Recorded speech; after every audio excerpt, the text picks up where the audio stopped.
के पहले प्रश्न की। पहला प्रश्न है, व्यवहार के एस आर संप्रत्यय को ए स्वीकार कर एस ओ आर संप्रत्यय किसने प्रस्तावित किया? ऑप्शन ए है वाटसन, ऑप्शन बी है वुडवर्थ, ऑप्शन सी है गुथरी, ऑप्शन डी में है हल और ऑप्शन ई में अनुत्तरित प्रश्न। तो देखो, उद्दीपन अनुक्रिया जो संप्रत्यय है, एस आर संप्रत्यय है, उसको ए स्वीकार करके एस ओ आर संप्रत्यय देने वाले कौन थे? तो ऑप्शन देखते हैं। ऑप्शन ए है वाटसन, ऑप्शन बी है वुडवर्थ, ऑप्शन सी है गुथरी, ऑप्शन डी में है हल और ऑप्शन ई में है अनुत्तरित प्रश्न। तो देखो, इसका जो राइट आंसर है वो होगा अपने ऑप्शन बी वुडवर्थ। वुडवर्थ ने एस आर संप्रत्यय को अस्वीकार किया और एस ओ आर संप्रत्यय दिया था। देखो, एस आर संप्रत्यय देने वाले कौन थे? थॉर्नडाइक। एस आर का मतलब क्या हो गया? उद्दीपन अनुक्रिया का सिद्धांत। और आर एस संप्रत्यय देने वाले कौन है? स्किनर। कौन है? स्किनर। और एस ओ आर संप्रत्यय देने वाले कौन हो गए? वुडवर्थ। कौन हो गए? वुडवर्थ हो गए। अगला प्रश्न देखते हैं। अगला प्रश्न है, गेस्टाल्ट का अर्थ है। तो गेस्टाल्ट शब्द का क्या अर्थ है?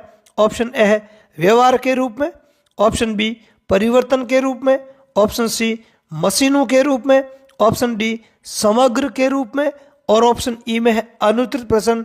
तो देखो, गेस्टाल्ट शब्द का जो अर्थ है वो होता है समग्र के रूप में। किस रूप में? समग्र के रूप में, पूर्णाकार। क्या बोलता है? पूर्णाकार। अगला प्रश्न है, जिन बालकों की बुद्धि लब्धि खाली जगह है साधारणतः उन्हें मानसिक न्यूनता ग्रसित की श्रेणी में रखते हैं। मतलब है, किन बालकों को अपन मानसिक न्यूनता ग्रसित की श्रेणी में रखेंगे? तो ऑप्शन देखते हैं। ऑप्शन ए है 70 से कम। तो यहाँ पे क्या है? ये आईक्यू है, बुद्धि लब्धि है। तो जिनकी बुद्धि लब्धि 70 से कम हो उनको रखेंगे। ऑप्शन बी 70 से ऊपर है उनको रखेंगे। ऑप्शन सी 80 से 100 के बीच है उनको, या फिर ऑप्शन डी में 50 से कम और ऑप्शन ई में अनुत्तरित प्रश्न। तो देखो, इस प्रश्न का जो राइट आंसर है वो हो जाएगा अपने ऑप्शन ए हो जाएगा 70 से कम। 70 से कम जिनकी भी बुद्धि लब्धि होती है उनको मानसिक न्यूनता ग्रसित की श्रेणी में रखा जाता है।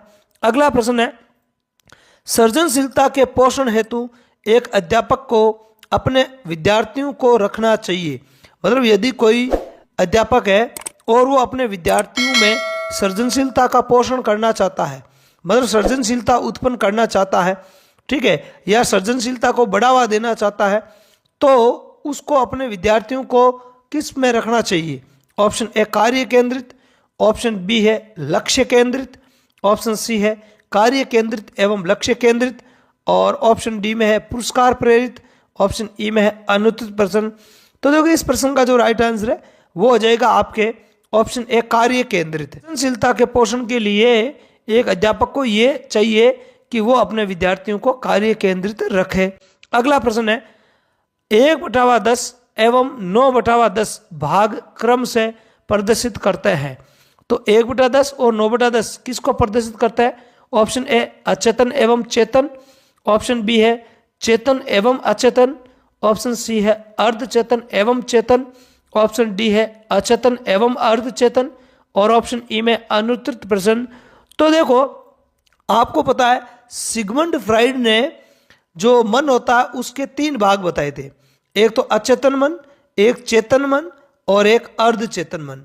और उसमें उन्होंने अर्धचेतन, अचेतन और चेतन इनके भाग भी बताए थे। तो उन्होंने अचेतन मन का भाग बताया था 9/10 और चेतन का बताया था 1/10। मतलब जो 90% जो भाग है वो हमारा अचेतन मन होता है और जो 1/10 मतलब 10% जो भाग होता है वो चेतन मन का होता है। आगे बात समझ में। और चेतन और अचेतन के बीच का जो होता है उसको अर्धचेतन बोलते हैं।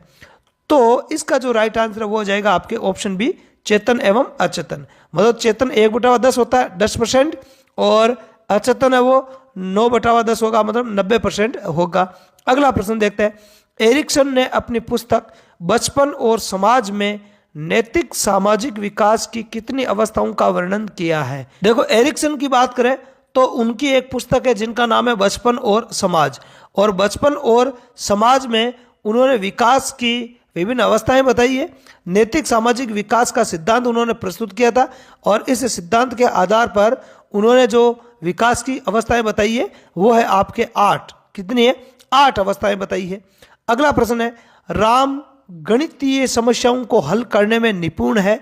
राम में बुद्धि का कौन सा प्रकार लक्षित होता है?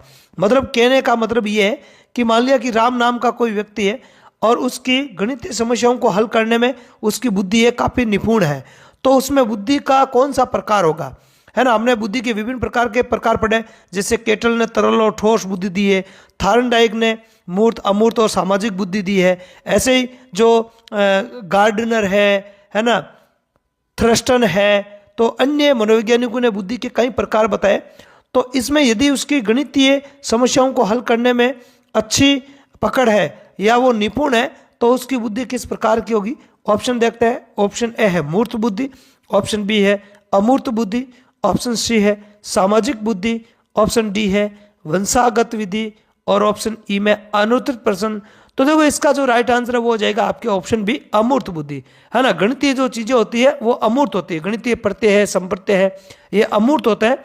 तो इस प्रकार के व्यक्तियों में अमूर्त बुद्धि है वो ज्यादा होती है और वो अमूर्त चीजों को समझने में बड़े आगे होते हैं। अगला प्रश्न है, फ्राइड के अनुसार लड़कियों में किस ग्रंथि की उपस्थिति के कारण वे अपने पिता से अधिक स्नेह रखती है? देखो सिगमंड फ्राइड ने लैंगिक विकास का सिद्धांत दिया था, ये आपको पता है, और उसमें उन्होंने जो बहुत सारी बातें बताई थी लैंगिक विकास के सिद्धांत में, उसकी 5 अवस्थाएं भी उन्होंने बताई थी, ठीक है। और एक बात उन्होंने बताई थी कि लड़के और लड़कियों में कुछ ग्रंथियां होती है जिसके कारण लड़कियां अपने पिता के प्रति स्नेह दर्शाती हैं और लड़के जो होते हैं वो अपनी माता के प्रति स्नेह दर्शाते हैं, है ना। तो उस ग्रंथि का नाम बताना जिसके कारण लड़कियां अपने पिता के प्रति अधिक स्नेह रखती है। ऑप्शन देखते हैं। ऑप्शन ए है ओडिपस, ऑप्शन बी है पिट्यूटरी, ऑप्शन सी है इलेक्ट्रा, ऑप्शन डी में है ओवेरी, और ऑप्शन ई में अनुत्तरित प्रश्न। तो इस प्रश्न का जो राइट आंसर है वो हो जाएगा आपके ऑप्शन सी इलेक्ट्रा। देखो इलेक्ट्रा ग्रंथि पाई जाती है फ्राइड के अनुसार है लड़कियों में, जिसके कारण वो अपने पिता के प्रति अधिक स्नेह दर्शाती है, और लड़कों में जो पाई जाती है ग्रंथि वो है आपके ओडिपस, जिसके कारण वो माता के प्रति अधिक स्नेह रखते हैं। अगला प्रश्न है, सृजनशील बालकों का विशेष लक्षण है, मतलब सृजनशील बालक जो होता है उनका विशेष लक्षण क्या होता है? ऑप्शन ए है समस्याओं के प्रति सजग नहीं होना, ऑप्शन बी गतिशील चिंतन का अभाव, ऑप्शन सी प्रबल जिज्ञासा, ऑप्शन डी समायोजन के प्रति जागरूक नहीं होना, ऑप्शन डी अनुत्तरित प्रश्न। तो देखो इस प्रश्न का जो राइट आंसर है वो हो जाएगा आपके प्रबल जिज्ञासा, ठीक है। बाकी वाले जो लक्षण है वो उल्टे लिख दिए हैं। समस्याओं के प्रति सजग नहीं होना, नहीं, ये बात तो गलत है, समस्याओं के प्रति सजग होता है, ठीक है। गतिशील चिंतन का अभाव, नहीं, गतिशील चिंतन तो उनमें पाया जाता है तभी तो वो सृजनशील होता है, ठीक है। और ऑप्शन डी में समायोजन के प्रति जागरूक नहीं होना, नहीं, वो समायोजन के प्रति जागरूक होता है बहुत ज्यादा, और हर बार क्योंकि उनमें क्रिएटिविटी पाई जाती है, सृजनशीलता पाई जाती है, तो वो हर प्रकार के वातावरण में अपने आप को समायोजित कर ही लेते हैं क्योंकि उनमें रचनात्मकता का गुण होता है। अगला और आज का अंतिम प्रश्न है, अधिगम के लिए क्या आवश्यक है, मतलब सीखने के लिए, लर्निंग के लिए क्या आवश्यक है? तो इसमें देखो 3 तथ्य दे रखे, एक है स्वानुभव, एक है स्वचिंतन, और सी में स्वक्रिया। तो अब अपन कूट देखते हैं। ऑप्शन ए है केवल ए एवं बी, ऑप्शन बी में है केवल बी एवं सी, ऑप्शन सी में है केवल ए एवं सी, ऑप्शन डी में है ए बी एवं सी तीनों, और ऑप्शन ई में अनुत्तरित प्रश्न। तो देखो अधिगम के लिए स्वानुभव, स्वचिंतन और स्वक्रिया तीनों ही है वो आवश्यक होता है, इसलिए इसका जो राइट आंसर है वो हो जाएगा आपके ऑप्शन डी ए बी एवं सी। तो आज की क्लास में इतना ही।